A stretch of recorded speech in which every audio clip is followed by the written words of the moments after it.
ভাই প্রশ্ন করেছেন জিনা থেকে কিভাবে নিজেকে রক্ষা করব। সাথে আরেকটা প্রশ্ন করেছেন বাবা মা এবং পরিবারের জন্য আমার আয়ের কতটুকু অংশ দিতে হবে, জিনা থেকে কিভাবে বাঁচবে এবং বাবা মা কতটুকু অংশ দেবে। নাসাল্লাহ সালামাত ওয়াল আফিয়া, আল্লাহ আফিয়া দান করুন। বলছেন এক ভাই যে ব্যভিচার জেনা থেকে কি করে নিজেকে বাঁচিয়ে রাখবো। জেনার রাস্তাগুলো বন্ধ করুন।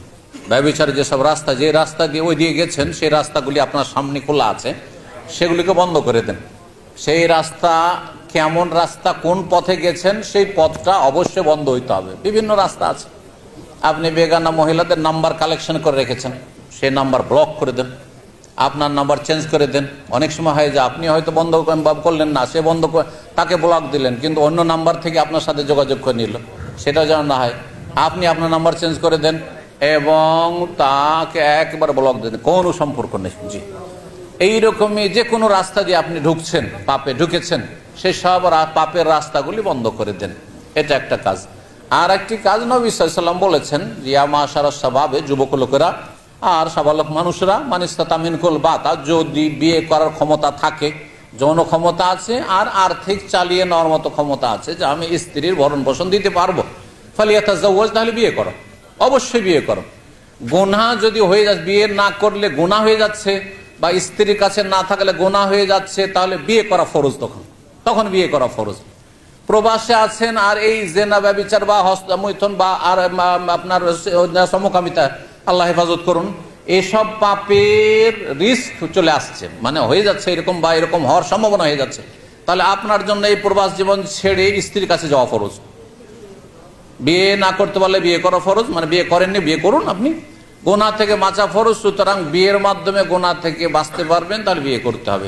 স্ত্রীর কাছে গেলে গোনা থেকে বাঁচতে পারবেন, সুতরাং স্ত্রীর কাছে যাওয়া ফরজ। এই ক্ষেত্রে কথা বোঝা গেছে।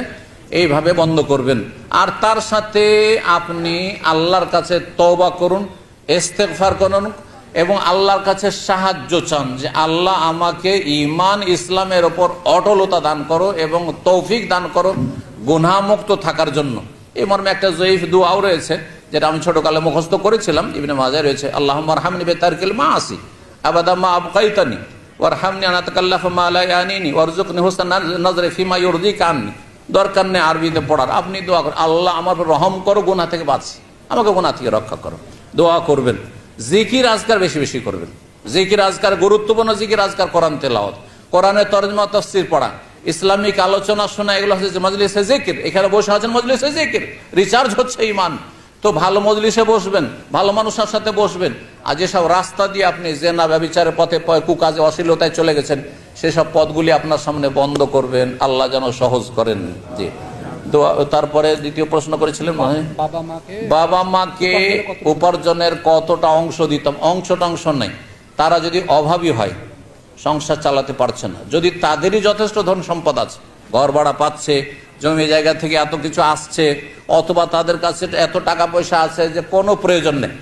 যেমন আমার ছেলেরা আয় উপার্জন করছে, আমার যদি সংসার চলে যায় আর না গেল, কখনো আলহামদুলিল্লাহ আমার ছেলেদেরকে কখনো বলি না এখন পর্যন্ত।